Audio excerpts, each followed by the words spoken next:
Oh, shit. I typed Master Blaster instead of Blaster Master. Oh, you mean like this? Master Blaster runs Bartertown. Yes! Yes! Boy. This is going to be a fun Who runs Bartertown? Who runs Bartertown? All right. I guess we're good to go. Let me make sure this is working. Yep, that's working. All right. I guess we're good to go then. Are you ready? Yeah. All right, let's do this. 3, 2, 1. Hold on. Why is this not working? This episode of Nerd Cave Retro is brought to you by Audible.com. Get a free audiobook download and a 30-day free trial at audibletrial.com/nerdcave. Over 180,000 titles to choose from for your iPhone, Android, Kindle, or MP3 player. You're listening to the Nerd Cave Network.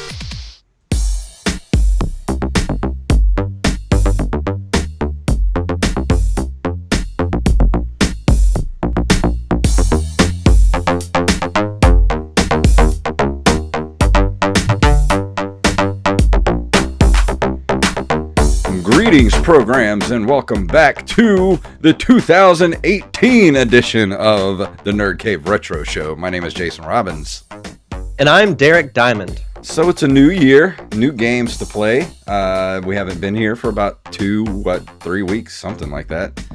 And feels like much longer. It does. I feel like we haven't been here in forever. I got a lot of gaming done over the holidays. I don't know about you. You did, yeah. I saw you got Mario Odyssey. Mm-hmm.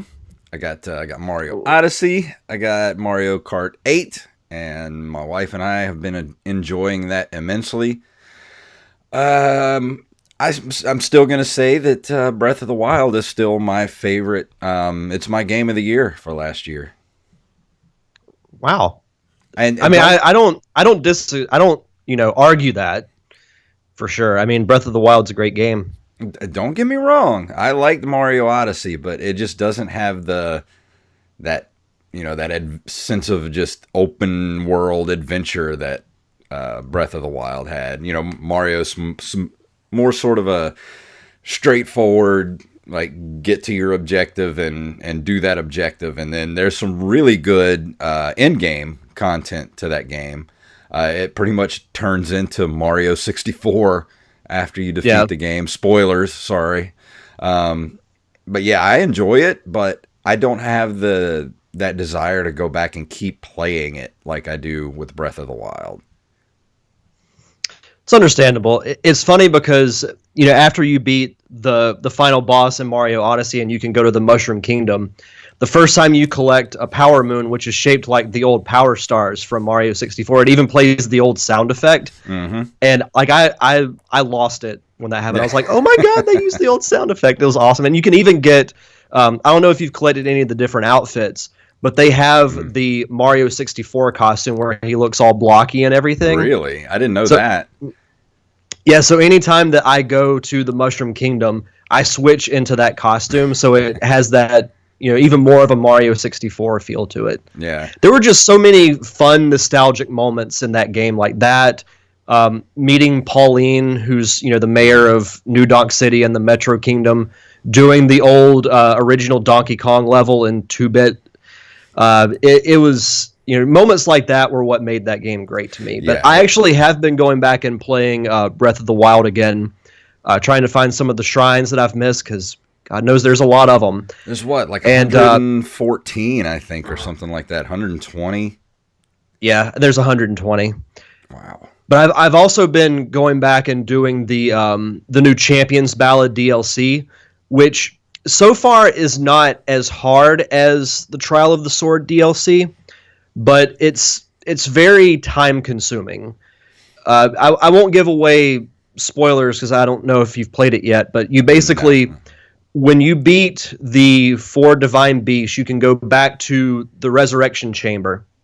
You put your Sheikah slate in its original slot where it was when you found it at the beginning of the game. And then you get the Great Plateau basically turns into a giant trial. You get this, it's like a giant pitching fork. And it's extremely powerful. You can kill any enemy with just one hit. The only problem is it sucks your life energy to where you only have a quarter of a heart of energy. So you can kill with one hit, but you can also be killed in one hit. Wow. So you have to go to these designated areas on the map and kill, whatever enemies are in that area. And you've got to be extremely careful because you can use like your bow and arrow, but as far as equipping other weapons, that fork is the only thing you can use. Wow. And then once you destroy those enemies, a new shrine opens up that you have to accomplish. And then you have to do 4 of those. And then the fork breaks into 4 pieces and goes through 4 different locations throughout the map. Then from there, you've got to go to 4 other locations. So it's very, I haven't beat it yet, but it's very, very time consuming. I might start doing the DLC stuff pretty soon. I don't know. I'm taking a little bit of a break from gaming because that's pretty much all I did for my entire, my vacation, going out of town, visiting family. And of course I brought the Switch with me and trying to sing the praises of the Switch to everyone that would listen to me go on and on about it. So, I was playing a lot of Mario Kart, just sitting there, like going to visit family and stuff. And you find a few quiet moments and you just sit there and play a couple of maps, and it's really fun. Yeah, Mario Kart 8 is great. I mean, honestly have never played a Mario Kart game that I have not liked. Yeah. And this one's really good because it's basically a port from the Wii U, but it has all of the DLC, that was in that game, so you don't have to really unlock too much.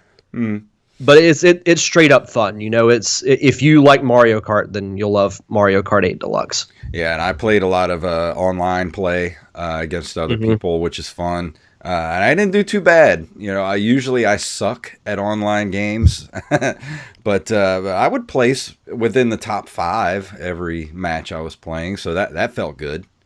Yeah. Yeah, we played a little bit. We did like an all-day live stream as part of the Nerd Cave during our break, and we had a section where we played Mario Kart, and it was a lot of fun. Yeah, I like it. Switch is the best purchase I made last year, so I'm looking forward to everything that's coming out for the Switch this year. I'm ready for some big Nintendo announcements. Come on, Metroid.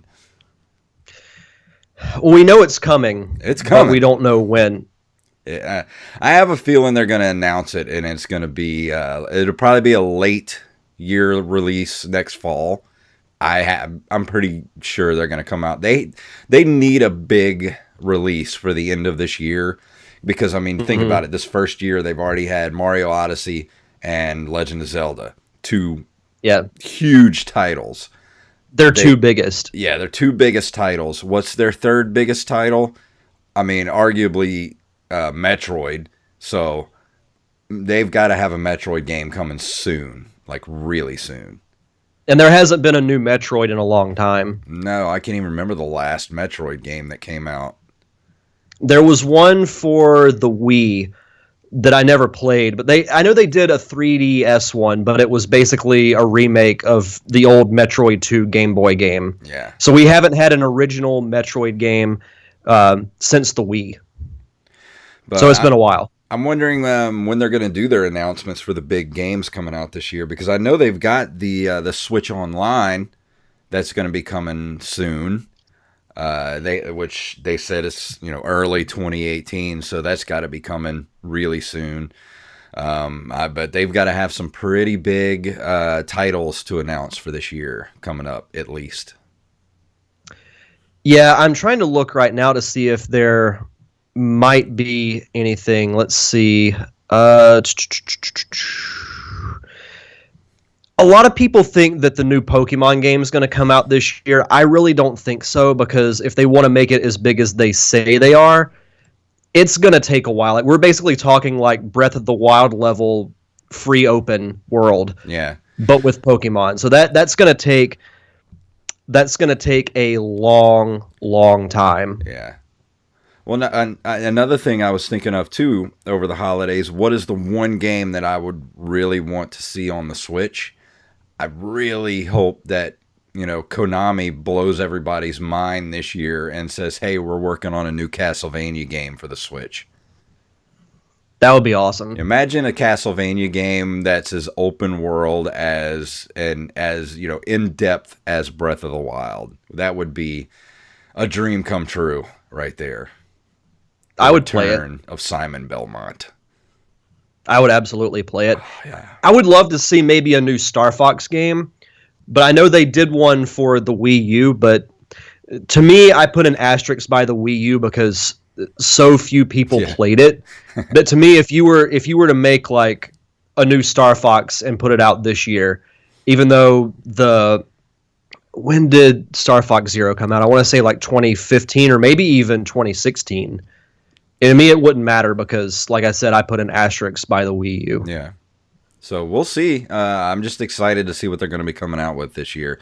And the thing is, I don't give a damn what's coming out on like the PlayStation 4, like Xbox One. I just don't care. Give me all the Nintendo. That's what I want. Yeah, the only thing with PlayStation that I care about is Kingdom Hearts 3, but I don't know that that's coming out this year because that game's been delayed so many times. But if they released it on the Switch, I would get it on that in a heartbeat. Oh, of course. But if there was one game that if they were to ask me, say, what do you want this year? I want Castlevania. I want a new Castlevania game. That would be my pick. For me, I would say Metroid, and I think we're going to get it. Either one of those I'd be happy with. and maybe a Punch-Out. That'd be kind of wild. Yeah, that'd be a full year. But we got some news stories to get to tonight. Let's dive into those.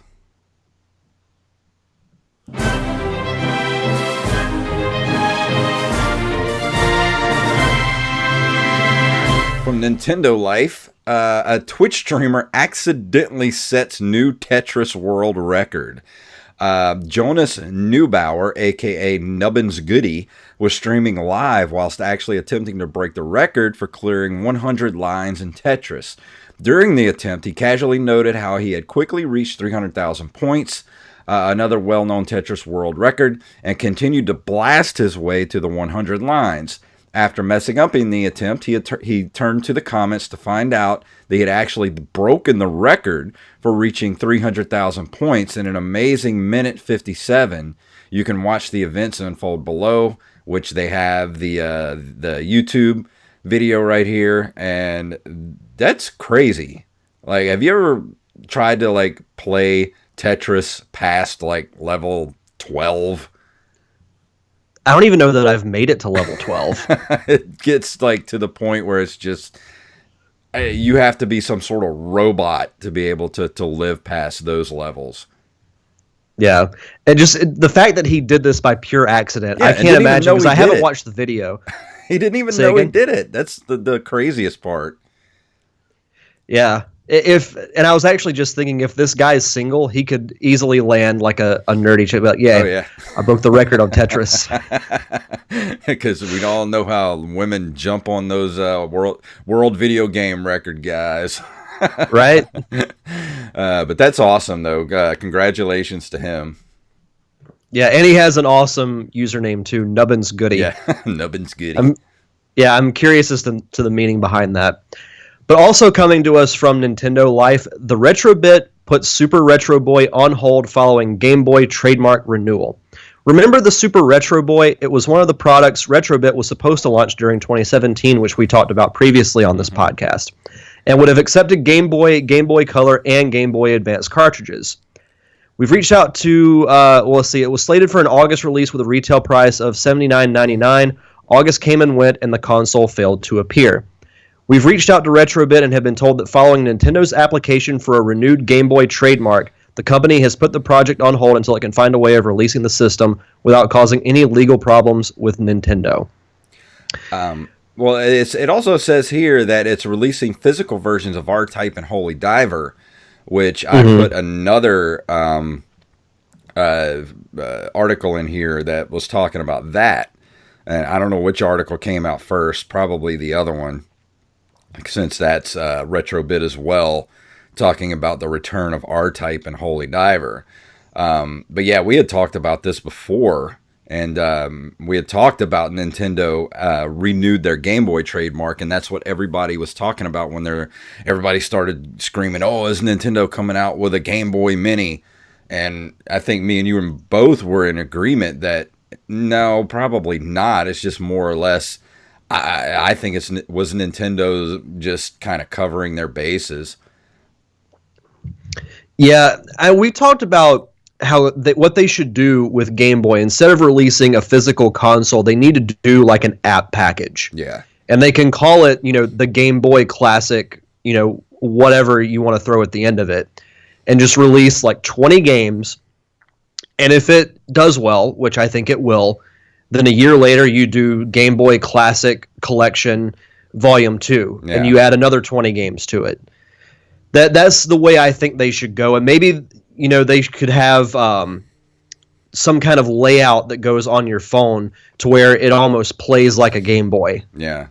I mean, they could even do That's what I think they should do. I mean, phones are big enough now that, if you have like an iPhone, a bigger look at the iPhone, size of mine. Yeah, I mean, you could do the bottom half of the phone could be, the D-pad and the button on the screen itself, and then the top half of the screen be the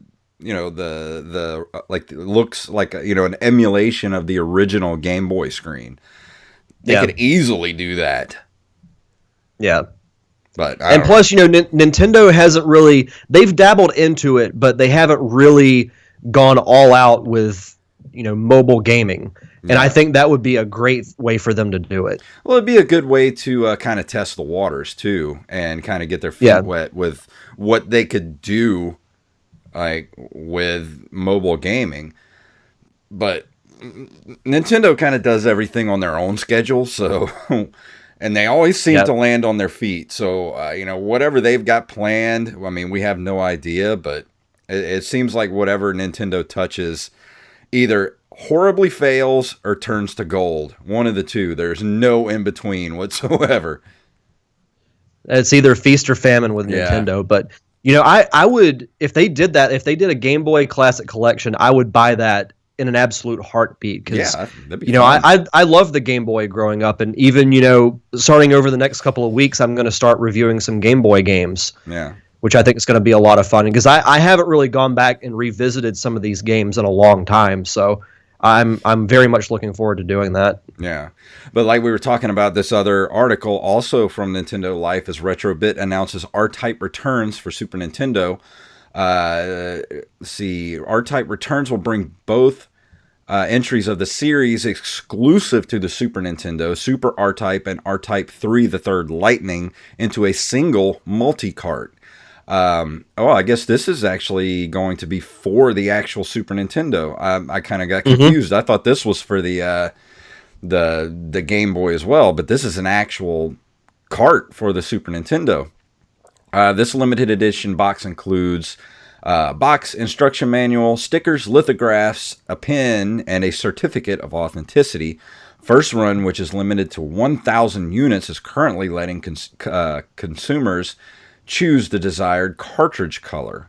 And then NES fans need not feel left out, because Retrobit is giving a similar treatment to another IREM retro game, A New Chance at the Spotlight, a rather impressive Castlevania-like Holy Diver.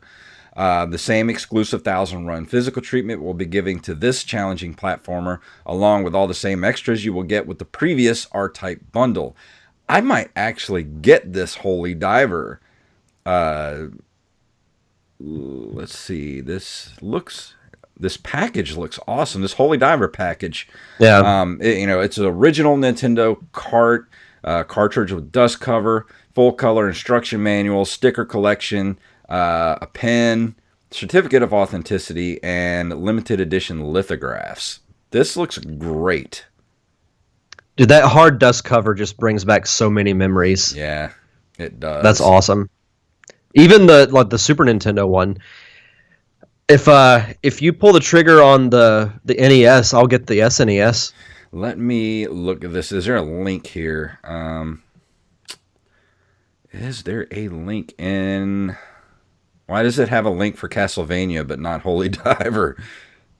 I don't see a link in here, but I'm going to look this up and see exactly how much it's going to cost. Yeah. Because if it is reasonable, I am so getting this.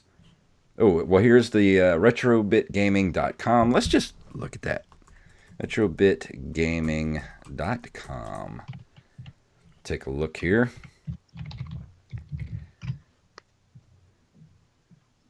Let's see. Oh, they got a lot of stuff on here. Ooh, they got a Data East collection. The Data East All-Star Collection for $29.99. Let me look up on here. Let's see. Do they have a search bar? Why would you not have a search bar? Come on, who doesn't have search bars these days? Here we go. Oh. Let's see. Holy Diver. Uh-oh. Search has no results. I wonder if it's sold out already. I'm thinking this is probably sold out already. It might have. All right, the search bar was there, and now it's gone. Yeah, there's a lot of cool stuff on here. Yeah. Just go to retrobit.com or retrobitcollection.com. There is a lot of cool stuff on here, especially this Data East collection. It's got Bad Dudes on it, which is one of my favorite beat 'em ups. Ring King, which is it's not quite as good as Mike Tyson's Punch Out, but it's still a really good boxing game for the Nintendo. This might have to be mine for $29.99. That is not a bad price at all for that. But we better move on, or we'll be looking at this forever. Let's go ahead and move into this month in video game history. Ooh, that was weird. In 1982, January, Sega releases Zaxxon, which introduces isometric graphics and looks far more 3D than any other raster games at the time. Zaxxon. I do remember Zaxxon. Let me take a look here. Oh, that is... Whoever made that font is definitely a Tron fan. Oh, yeah. That's instantly what I thought of. I do remember this game. It's a really weird kind of shooter, almost like a River Raid, but it's kind of set at a weird angle. It's really odd. Yeah, I'm not gonna lie, I've never heard of this game. Really, this was a big game back in the early '80s in the arcades. Of course, I'm an old man, so I remember stuff like this. No, it's all good. It says here it was included as an unlockable arcade game in Sonic's Ultimate Genesis collection for the Xbox 360 and PS3, and it was also released on the Wii Virtual Console. I don't remember ever seeing it.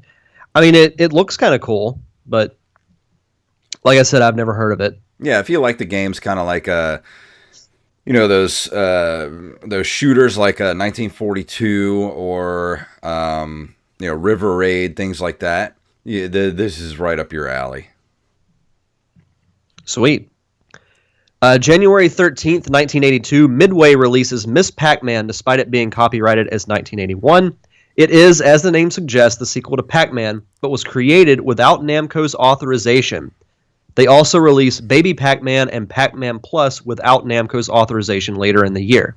The former is a pinball/video game hybrid. See, I had no idea that game was made without Namco's authorization. I did not know that either. That's quite a surprise.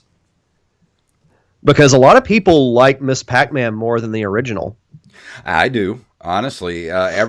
I am attracted to every Miss Pac-Man machine I ever see. when I go somewhere, there, whether it's a pizza shop or an arcade. If there's a Miss Pac-Man machine there, I have to play it. And one of my life goals is actually to have a cocktail version of Miss Pac-Man. I will have one day. That would be awesome. And I was trying to read here if there was any sort of lawsuits or anything that happened with this. Its popularity led to its adoption as an official title by Namco in late 1980. Or no, wait, no. Says this. Hold on, let me back up. Miss Pac-Man was released in North America in January 1982 and is one of the most popular arcade video games of all time. This popularity led to its adoption as an official title by Namco, the creator of Pac-Man, which was released in the United States in late 1980. Miss Pac-Man introduced a female protagonist, blah, blah, blah. It became the most successful American-produced arcade game of 1981, selling 115,000 arcade cabinets. So I guess, I mean, I don't think there was any sort of litigation. Maybe it was just Namco just bought it out or something. I'm not sure exactly what happened to this. That's insane. I would have never known that little fact about Miss Pac-Man. And it's weird that there was no like litigation or anything about this. I mean, that's kind of like, you know, Nintendo releases Super Mario Brothers, and then like Midway comes along and puts out Super Mario Brothers 2, and then Nintendo's like, "Oh, we're good," but we'll take it as one of our own. That's weird. But we all know that would never have happened. Yeah, with that Nintendo. that would not fly at all. No. In January of 1983. Apple Computers releases the Apple IIe, which becomes their most popular 8-bit machine. And this was the computers that we used to have when I was in elementary school. And we used to play games like Oregon Trail. And, of course, I see on here Zigzag. I used to play that. We used to play Hangman. I have a lot of memories with this computer. We should do a review of the Oregon Trail. We should. I'm sure we can find an emulation of it somewhere. I'm sure it's not that hard to find. That could be like our next co-review that we do. You know, if I was because I love that game in school. Oh, I was always dying of dysentery all the time. Same here. Until I actually got dysentery in real life when I was about 27 years old. But that's a story for another day. But actually, if I was to come across one of these, a working machine, I would buy one of these, because just looking at this, like, brings back elementary school, like our computer classes in elementary school. I would love to just have one of these, just for the nostalgia factor. Oh, for sure. I want to say I had something similar to this when I was in school, but I can't remember exactly what it was. It might have been like the version after this. Yeah. If there was a version after this, but yeah, the computer, it does look like, with its monitor and everything, it does look very familiar. Yeah. Well, I mean, I'm sure I've used these at one point. You know, once the schools all bought these computers, I'm sure they kept them for like a decade to get their money's worth out of them. Because let me tell you, even back then, Apples were not cheap. Oh, I believe it. I'm pretty sure each one of these was close to $1,000 probably. And we had a computer lab with like 15 or 20 of these sitting in the computer lab. I don't even want to know what that cost the school back then. And that was like 1983. You know? Yeah. So, oh well. If I ever run across one, it's mine. That'd just be a cool thing to have, like, as a display in your house. Like, oh yeah, this is an old Apple IIe. I would just have Oregon Trail in it, though. I could just pop it on, and it would just immediately, like, the first thing you see is Oregon Trail. If you touch this computer, you will die of dysentery. Yeah. January 1st, 1992, Dune 2 was released by Westwood Studios, creating the template for the modern real-time strategy game. I've heard of this game, but I've never played it. Dune 2. I have never played this. And this is actually set in the Dune universe by Frank Herbert. Which, have you ever tried to read the Dune books? They're quite... I have not. You thought Lord of the Rings was convoluted? Try reading Dune. Like, you read the entire thing and you're just like, what the hell did I just read? Does it document the entire journey to drop the ring in the lava? Yeah, pretty much. With house this and house that. And these people fighting these people. And I'm like, who are these people? I don't care. But on January 15th of 1992, Mega Man 4 is released in the U.S. Of course it was. Why not? They released Mega Man last month. Why not release one this month? I can't wait until later this year when Mega Man X comes out. It should be a lot of fun. I'm definitely going to get the new one when it comes out. Oh, and if they're going to bring back Mega Man, let's just go all out. Go back to the old NES library. Let's go ahead and let's bring back Ghosts and Goblins. Let's bring back, let's see what else. Here's what they should bring back. They never made a sequel to Duck Hunt. Yeah, I was actually just thinking, what could we do that incorporates the light gun? Because I can't remember if I told you this story, but the last Super Smash Brothers game they released for the Wii U, one of the characters you can play as is the dog from Duck Hunt. You should have a game where we just shoot the dog. Yeah, and I love animals and everything, but when I saw that announcement, I'm like, I am going to F him up. And sure enough, I did. I'll have to send you. I'll have to find the announcement trailer they did. Because when they would announce like unlockable characters, they would release like little 90-second trailers. It's done really well. I'll have to find it and send it to you. I think you'll really like it. That's awesome. But why not go back to the old libraries, start bringing stuff back, man? Bring Kid Icarus. Dude, Excite Bike. Imagine how cool a new version of Excite Bike would be. Just like, it's like Mario Kart, but you get to like design your own levels. Because that was the best part of Excite Bike, was building your own tracks. Here's one for you. Star Tropics. Yeah, why not? Bring back Mike. Bring back the tropics, and let's find the aliens, and let's do all that again. An open world like Breath of the Wild. Come on, Nintendo, let's do this. On January 1st. Do what? I was going to say, we're just printing out money for you, Nintendo. Just take it. Just take these. We're not even asking for any money for these ideas. Just take them and run with it and make some money. But Absolutely. As we know, Nintendo does not like to make money. So, yeah. But on January 1st, 1992, Atari Corporation dropped support for the Atari 2600, Atari 8-bit family, Atari 7800, and software for those systems. It took them till 1992 to stop making hardware for the Atari 2600. I guess people were still buying it. I don't know. That's a surprise to me. It's kind of like I heard, like, what was it, like 2015, I think, and Sony was like, we're going to stop making beta cassettes. I'm like, what? The people still use beta? But yeah, they still do. Uh-oh. I think we have a problem. Let me pause, and we'll bring Derek back in just a moment. Derek, are you stuck? Uh-oh. Yep.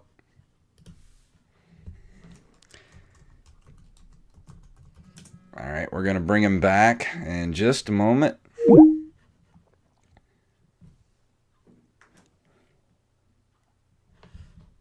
I'm going to let him know to call back as soon as his Skype is up and running.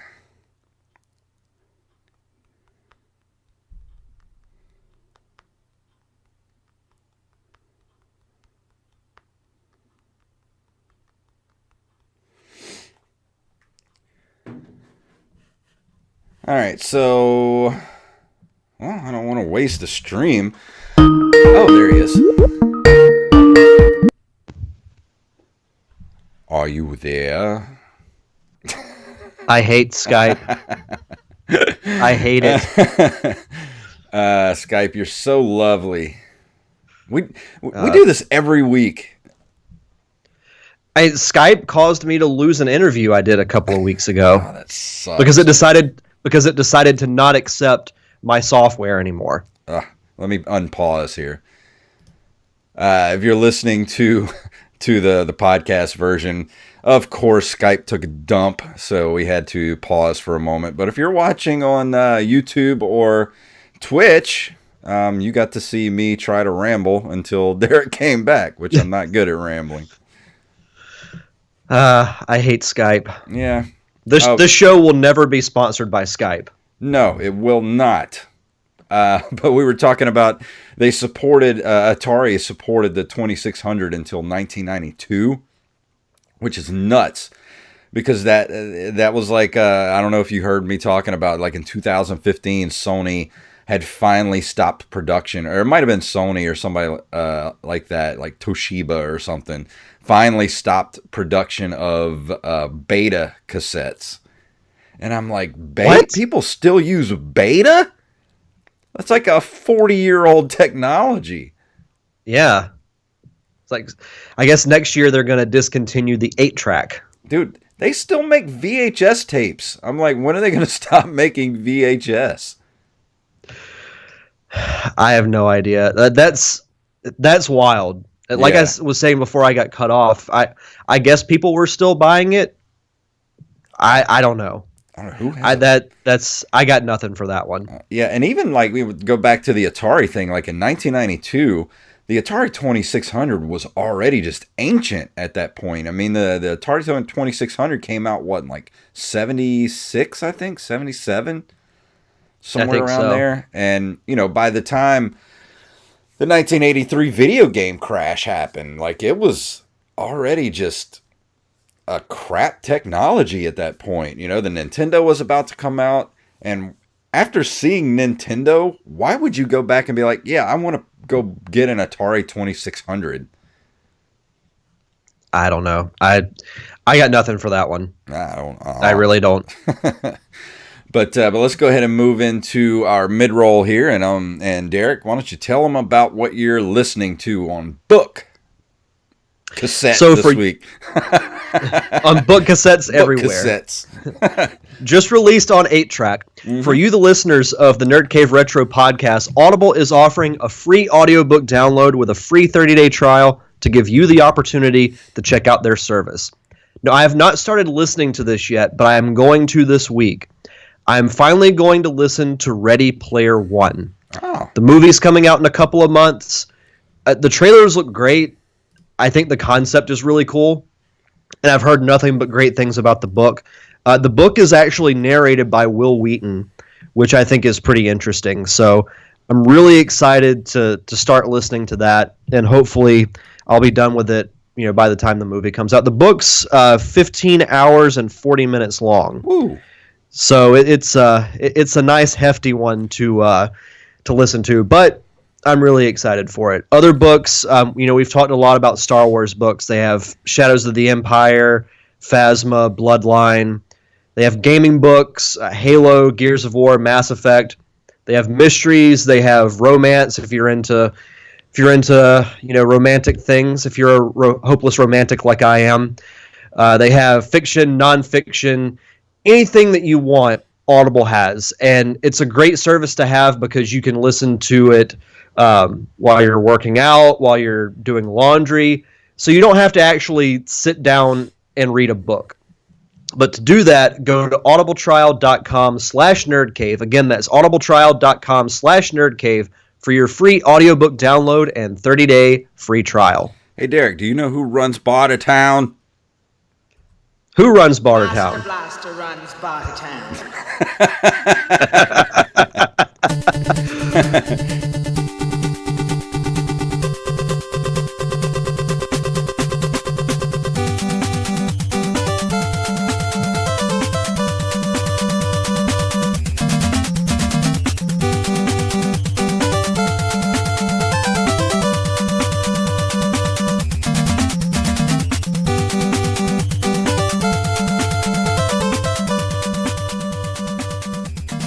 Blaster Master is a platform and run-and-gun video game released by Sunsoft for the Nintendo Entertainment System.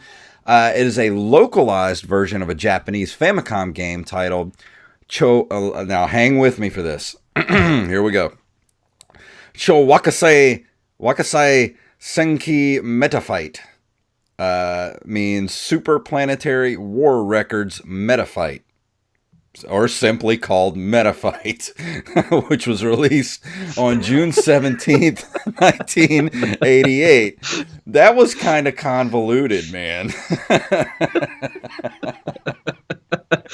You just name off this. Oh, it's Super Planetary War Records, blah, blah, blah, blah, blah, Metafight. Or you can just call it Metafight. Yeah.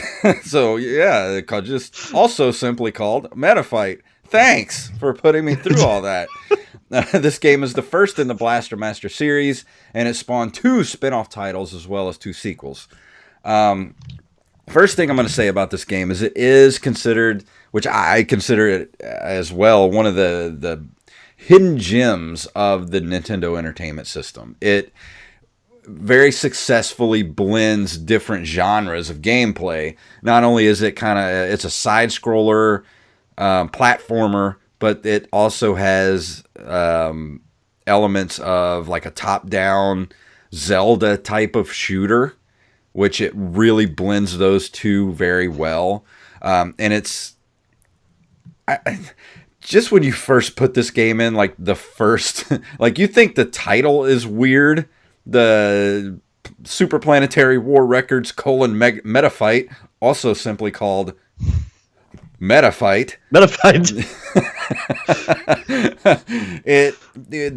As soon as you turn the game on, you get a cutscene where this kid is like feeding his frog, his pet frog, and the frog jumps away, goes outside the house. I guess he jumps out the window or whatever, and for some reason this kid has a biohazard waste, some sort of like chemical barrel in his yard.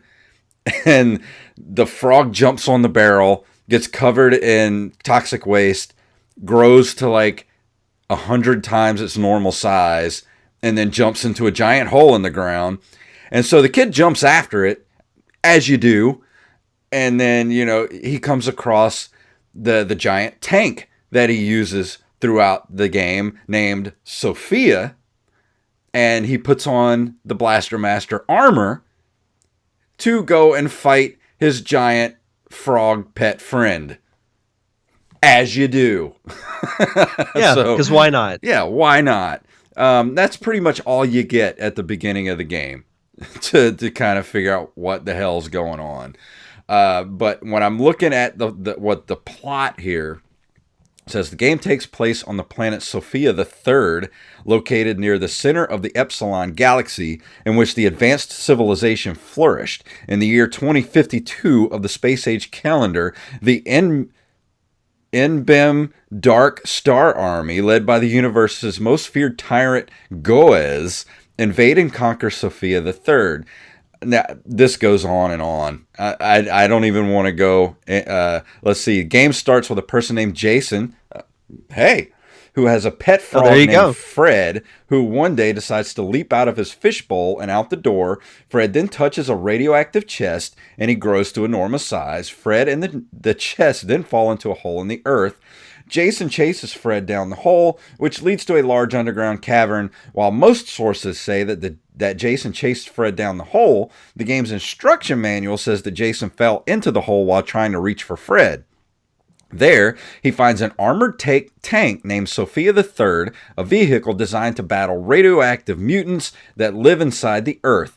Jason mounts Sophia, to find the whereabouts of Fred and destroy the mutants and their leader, the Plutonium Boss. The opening sequence has been described as one of the greatest scenes in all of video games. I'm going to dispute that, but, whatever they say. The only thing that I can think of to say about this is this needs to be yours and Wally's next movie. Yeah, I think we can make a script off of this.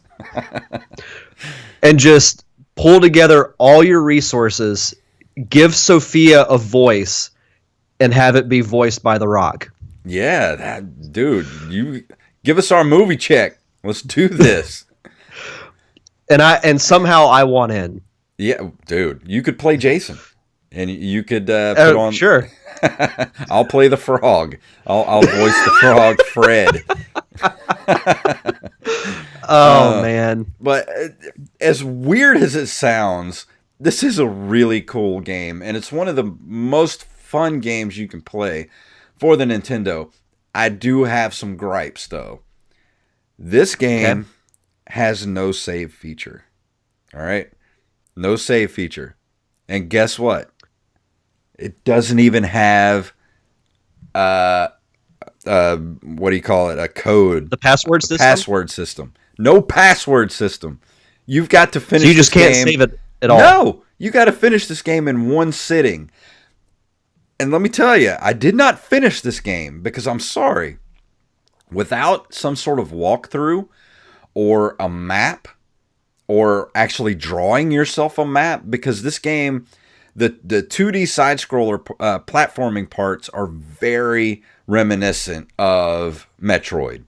Where it's very maze-like, and you have to do a lot of backtracking. Like, there's one part where you get to level 3, and you defeat the boss, and you get, hover. You go through the game, and you get different power-ups to use for Sophia. And one of the power-ups you get is hover. And the only way to get to level 4 is to get the hover conversion for the tank. And when you do that, that's at the end, when you defeat the boss at the end of level 3. Then you have to backtrack all the way to the very beginning of the game where you started. It doesn't just like automatically port you back there. You have to physically drive back through the levels to get back to where you started in the game to go use the hover conversion to go up to be able to get to the platform to get you into level 4. So there's a lot of backtracking in this game, and as fun as it is and as innovative as this game is, that is the fatal flaw of this game, is there's no sort of save system or even password system, because this game is long. It's so long. I don't even know if I was even close to finishing the game. Like, I was like, what, 3 hours in before I finally stopped. And I'm like, I just don't have time to keep going. And I have no way to save. There's no password system. So you've got to play this game. If you want to beat it, you have to go in one sitting. I just don't understand why you wouldn't even have a password system, especially for a game that's that long. Because I'm seeing here that it was released in '88, and Zelda had a save feature, and that was released in like '85. Yeah. I just, that to me makes zero sense, and honestly, like I would say that's unacceptable, especially for a game that long. And I hate having to use walkthroughs, but for games like this, I have to.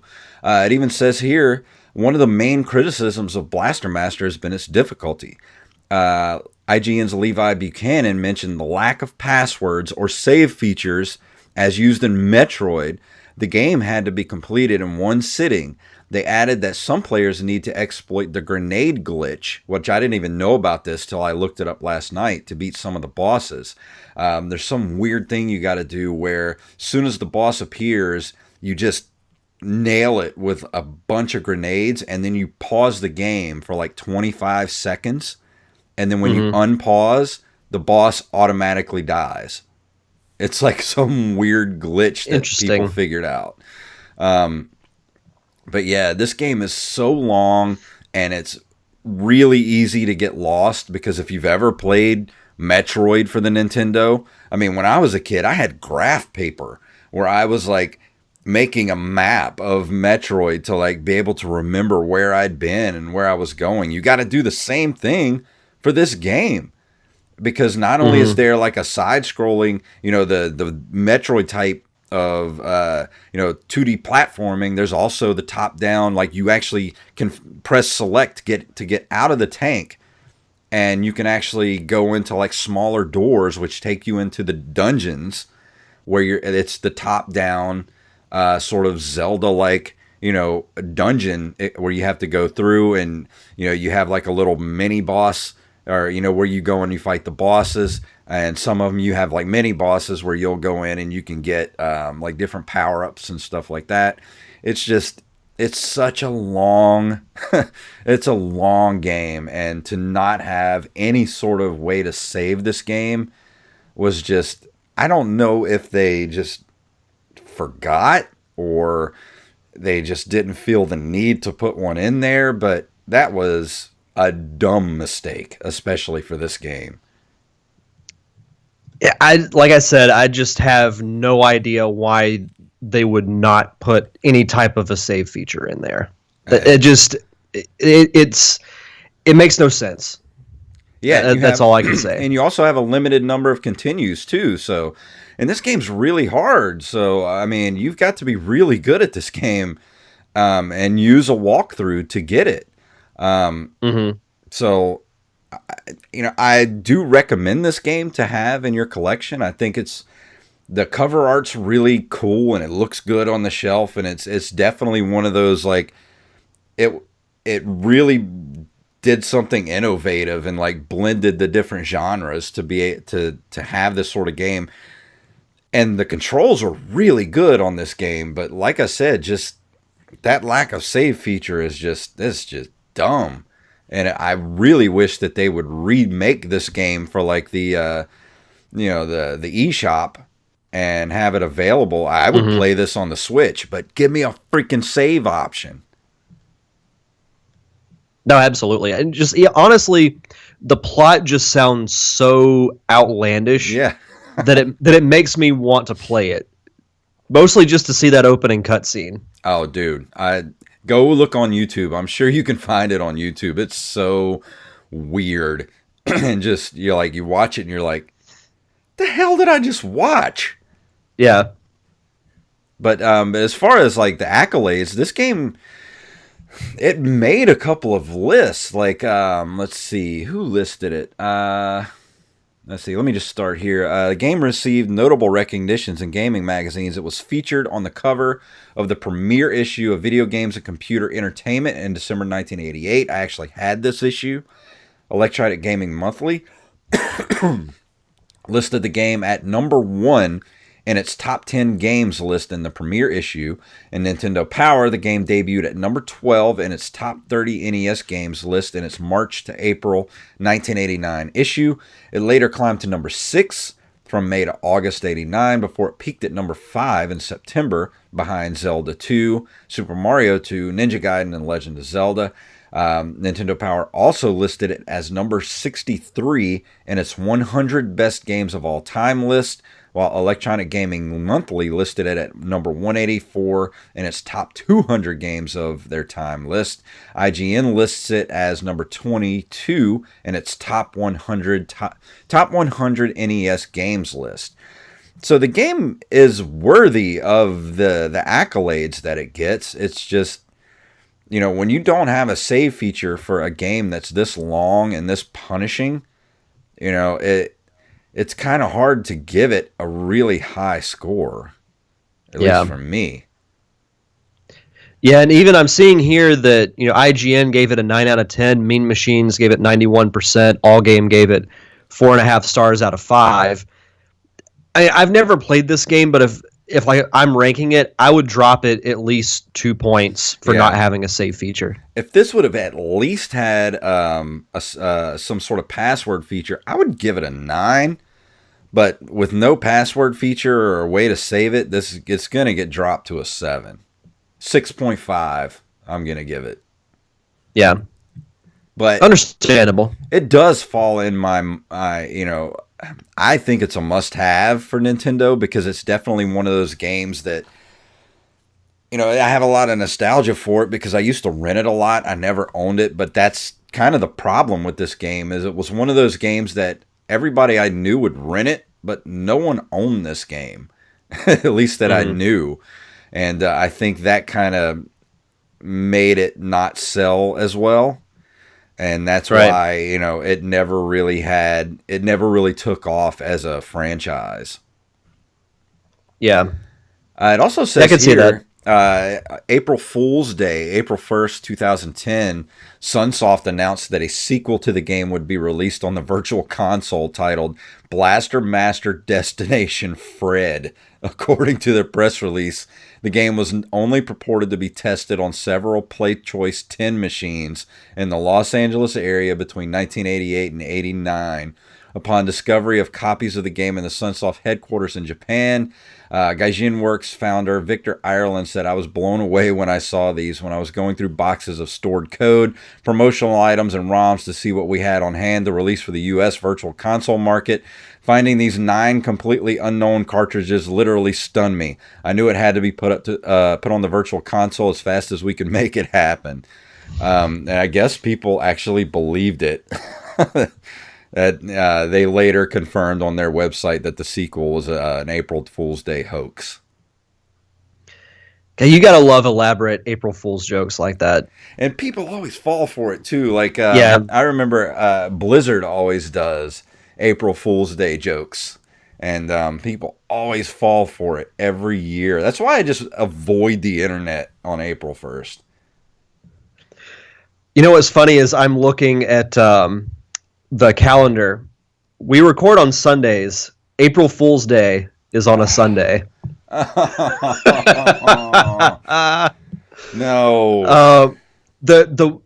The thing that got me the most on April Fool's Day, and it still angers me to this day, IGN went all out and they made a fake Legend of Zelda movie trailer. I saw that, and I'll just say this, expletives included. I lost my shit when I saw that, and then I saw the release date. It said April 1st. I'm like, no, no.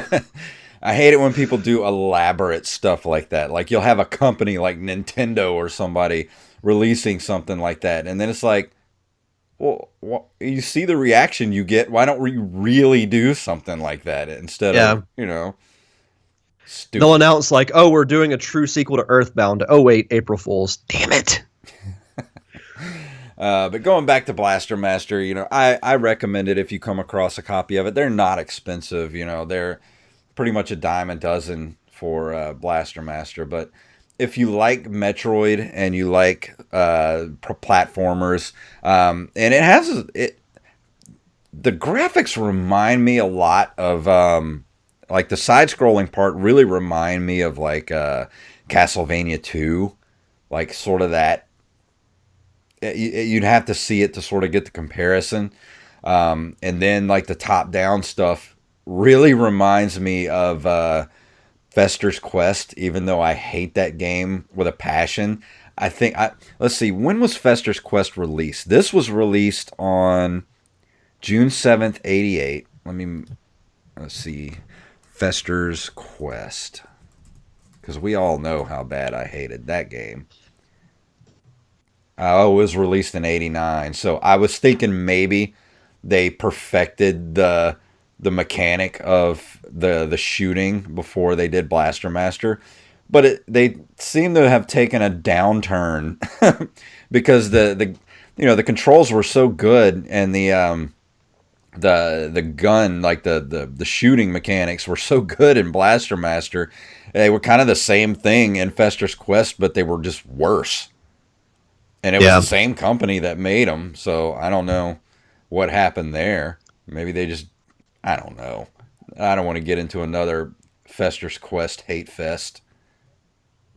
But people can go back to, older episodes and listen to your scathing review. Yeah, and I think what happened was I was on my way to getting sick when we recorded that episode, and I ended up getting like 103-degree fever later that night. So I remember that. Yeah, I really went off on Fester's Quest, and maybe I need to go back and re-look at it again, but I don't want to.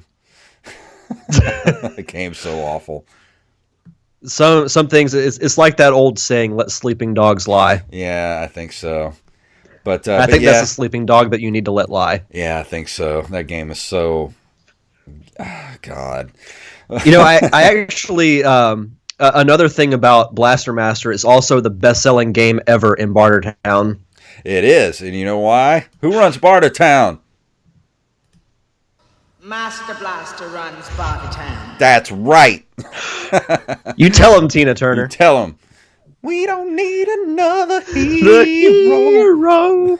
But that's going to bring us to the end of this episode. So, Derek, anything you want to tell everybody about before we leave tonight?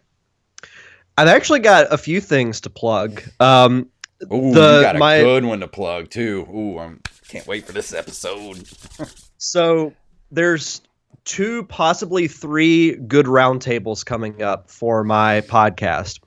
This Tuesday at 7:30 p.m. Central Time, I'm going to be doing a roundtable about women in comedy, and I will have 5, possibly 6 guests on to discuss women who act for film and stage, improv, and stand-up too. So it's going to be a combination of those 3 specific genres. It's going to be a lot of fun. It's something completely unique to anything that I've done, similar to, the Jeremy London panel I did a couple of weeks ago. Oh, and that was a really good episode too. Oh, thank you. Thank you. Let's see. Next week, I might be doing, it's not confirmed, but I might be doing a debate on whether or not The Last Jedi was a good movie. Because it's led to like quite a few debates at work. So I'm like, you know what? I've got a platform where we can settle this. So why don't we do it? But then the 24th of January, I'm going to be doing a roundtable about cryptozoology, which is the study of like Bigfoot, Loch Ness Monster. Wow. It's going to be completely random. It's like another thing we were talking at work, and we were like, oh, well, why don't you do this? So I was like, well, that could actually be kind of cool. So just stay tuned to my Facebook page, facebook.com/DDiamondPodcast. And you can check out my newest episode, my interview with voice actor Charles Martinet, who is also the voice of Mario. Oh, the episode's out already. Yeah, I released it this past Thursday. Oh, because I haven't checked in on my podcast listening app. So it didn't pop up for me. I was waiting for that. It's not that long, but it's a really good interview, and the guy will be at Pensacon too. So awesome, man! You lucky. Yeah, that's what I got going on. But coming up next week for us, we have a special guest that's going to be dropping by the show. Should I tell people who it is, or should I wait? I think you should. Get that hook for people to come back next week. Well, if you've ever heard of the Frog Pants network of shows, Morning Stream, or if you listen to the Film Sack, or you listen to Current Geek, or you listen to all of his video game related podcasts, Core, The Instance, and The Boop Show, go check those out at frogpants.com. Mr. Scott Johnson is going to be here next week. And that's going to be an excellent episode. I can't wait to have him on the show. And I'm working on some other people to be on the show as well. We're going to have some returning guests really soon. A couple of really good guests that I like having on. We're going to have them back. So if you enjoyed our guest segments and shows in the past, get ready. Some of those people are coming back. So it's going to be really fun. And as far as Pop Culture Palette goes, we just released another episode this last weekend, and I forgot what we talked about. I don't even remember. I know we talked about like Jumanji, which I enjoyed a lot. I thought I was going to hate it. It's such a good movie. Way better than what I expected. I laughed so hard in the theater. It was awesome. Let's talk about this for a second. All right, we got a few more minutes. Let's talk about this.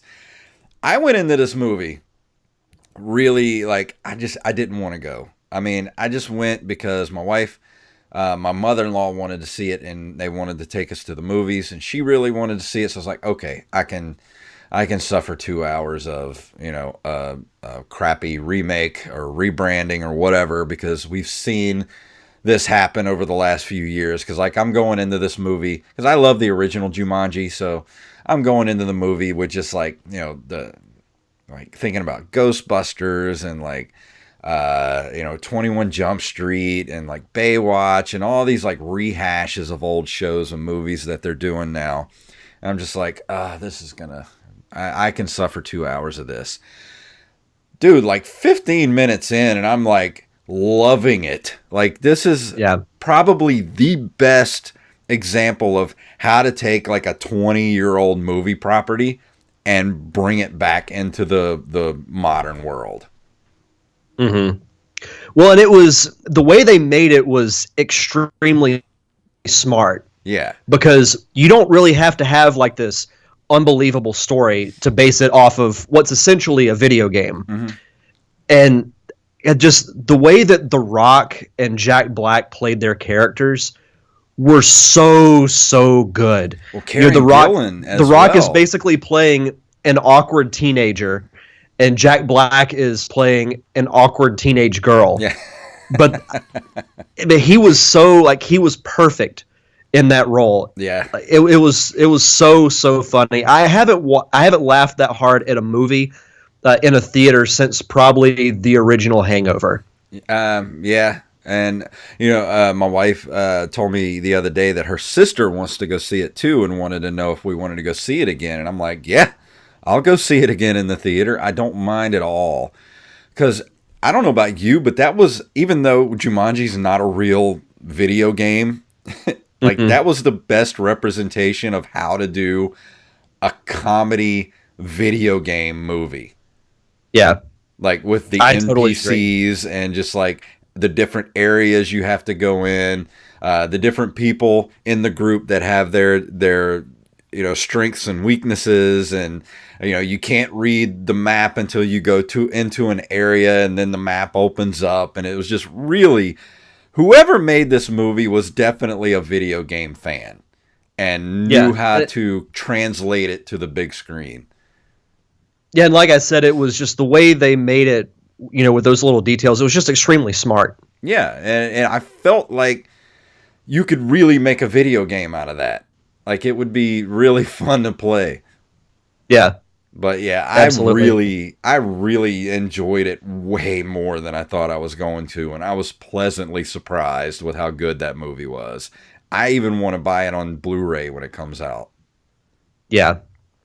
So it was really good. Everybody should go see it. Thumbs up for Jumanji, Welcome to the Jungle. It gets my, it's not Citizen Kane. Like, don't go in expecting, for it to change your life. But it's definitely one of those movies that I'm going to use as, like, background noise for when I'm working.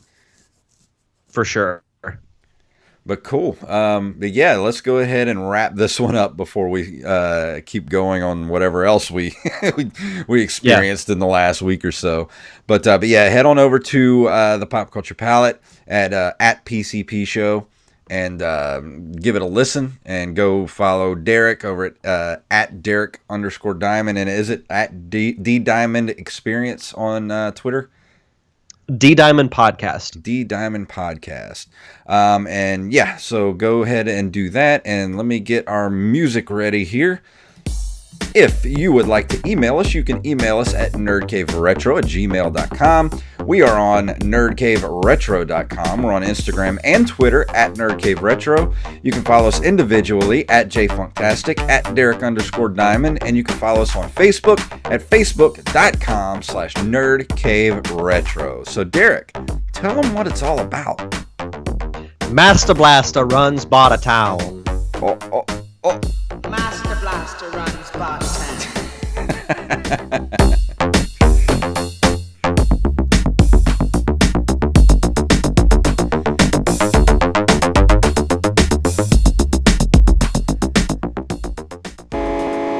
You've been listening to a Nerd Cave Network production. All right. And for everybody that was watching on Twitch or will be watching us on YouTube, thank you. And we will see you next week. Bye.